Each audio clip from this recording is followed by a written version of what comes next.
Farid DMS Deba, merci d'être avec nous. Vous êtes notre invité du jour. Vous êtes fondateur du mouvement citoyen pour l'Algérie, le MCA, collectif citoyen, cercle aussi de réflexion. Dans la digne lignée du Irak, c'est ce que l'on dit, un mouvement de contestation, mouvement anti-régime, je le disais tout à l'heure.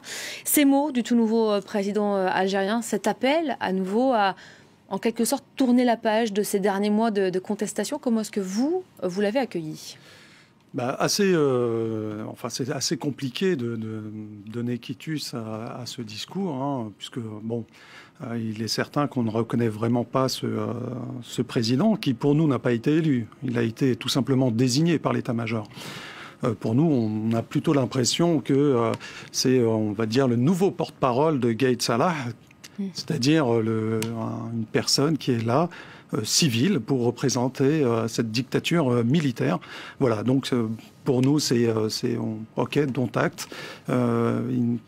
C'est vraiment un non-événement. Vous l'avez suivi, vous, ce discours ce matin, cette prestation de serment, vous l'avez regardé, on l'a couverte en direct, on a décidé, on a fait le choix de la retransmettre du début jusqu'à la fin, avec ces discours qui, évidemment, vont être contestés, controversés, critiqués, on imagine.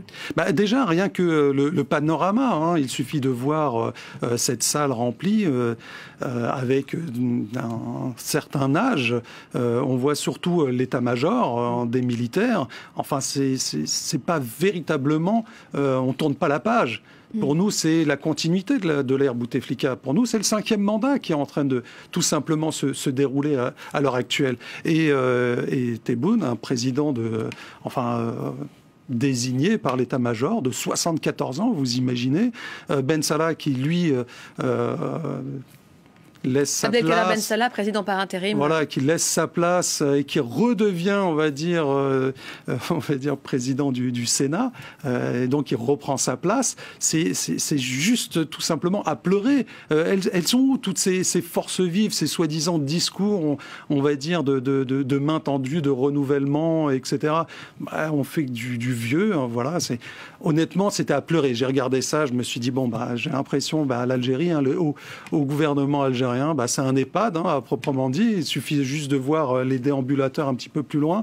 Non, blague à part, c'est vraiment triste pour l'Algérie. Ce sont deux mondes qui s'opposent réellement aujourd'hui. Définitivement. Définitivement. Il suffit de voir la rue qui ne désemplit pas. Et puis au-delà de ça, certains médias titrent un président très très mal élu. Et c'est le cas, puisque il y a eu des chiffres qui ont été avancés, notamment sur l'élection, mais déjà l'élection qui a été totalement désapprouvée par la majorité des Algériens. 60% de boycott selon les chiffres officiels. Voilà, selon les chiffres officiels, parce qu'il faut remettre ça en perspective, parce que si on fait un petit peu le calcul du corps électoral algérien, c'est 24 millions et demi d'électeurs, 60% d'abstention selon les chiffres officiels, ça nous... Voilà, on va dire que 58% pour Tebboune. Donc, on va dire qu'il est à moins 5 millions d'électeurs qui auraient voté pour lui. À peu près 20%, oui. Voilà, mais ils étaient où, ces partisans? Elles étaient où, la clameur, on va dire, de tous ces électeurs qui ont voté Tebboune? Ils étaient où, c'est presque 8 millions d'électeurs dans les bureaux de vote? Mais nulle part. Ça a été c'est clair et net. Pourquoi il n'y avait pas d'observateurs extérieurs? Pourquoi les bureaux de vote étaient fermés comme ça? Y compris France 24 qui n'a pas pu couvrir cette élection comme elle le souhaitait, même parce que nous l'avons couverte d'ici, évidemment, avec nos moyens en interne. La rue, aujourd'hui, observe une forme de trêve, de silence. En cette journée, elle s'est donné de nouveaux rendez-vous demain, comme chaque vendredi, comme c'est le cas depuis 10 mois. Oui. Est-ce que vous pensez qu'il y aura peut-être encore plus de monde maintenant que le président a pris ses fonctions? Il y a quelque part, on va dire qu'on s'y attendait. Hein, c'était tout simplement le déroulé prévu par l'état-major. Donc le Hirak va continuer à amplifier ses mobilisations. Maintenant, il sait qu'il y a un autre enjeu qui commence à se dessiner, c'est-à-dire véritablement la désignation de représentants, chose qu'il n'avait pas fait jusqu'à présent. La désignation pour justement pouvoir peser face à un état-major totalement sourd qui nous a imposé un président qui ne représente que lui-même, on va dire. Donc même, il faut voir aussi la presse à l'international. Par exemple, le journal allemand Zeit qui titrait tout simplement une élection voilà, qui mériterait le prix Nobel de la fraude. Donc c'est véritablement triste en termes d'aura internationale qu'a ce président. Voilà, c'est juste... Vous me tendez une perche, parce que vous parlez des réactions internationales. Ouais. Il y a de nombreuses chancelleries qui ont réagi pour féliciter ce nouveau président après son élection. La France est plutôt timide et met du temps à réagir ces derniers temps sur l'Algérie. Elle a fini par réagir, par exprimer un sincère souhait de vœu de succès à cette nouvelle présidence.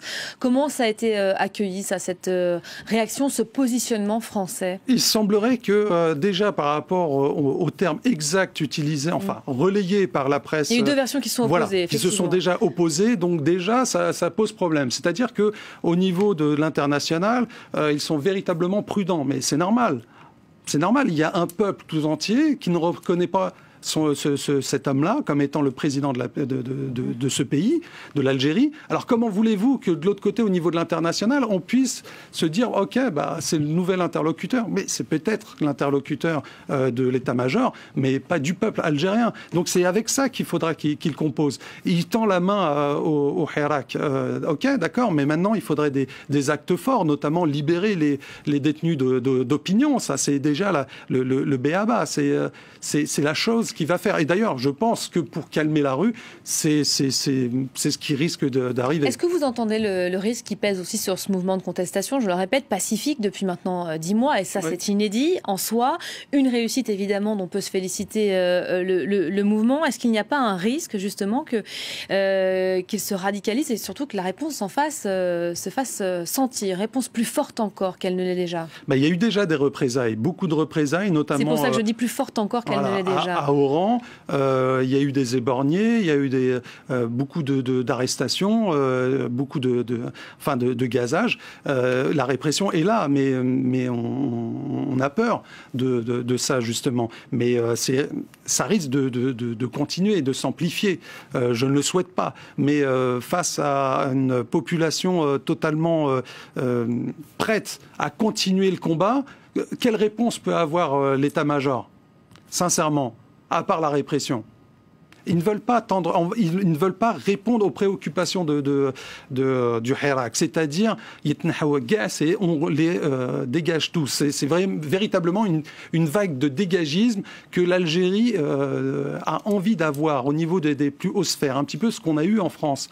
Donc, tant qu'il n'y a pas, on ne répond pas à cette revendication légitime du peuple algérien, la rue va continuer à se remplir de manifestants. Et on regardera évidemment demain attentivement la réaction de la rue algérienne, comme chaque vendredi. Merci beaucoup Farid Emmez Deba d'avoir été notre invité du jour en cette journée d'investiture, prestation de serment du président algérien. Vous restez évidemment à nos côtés. On se retrouve dans quelques instants, juste après une courte page de pub. À tout de suite.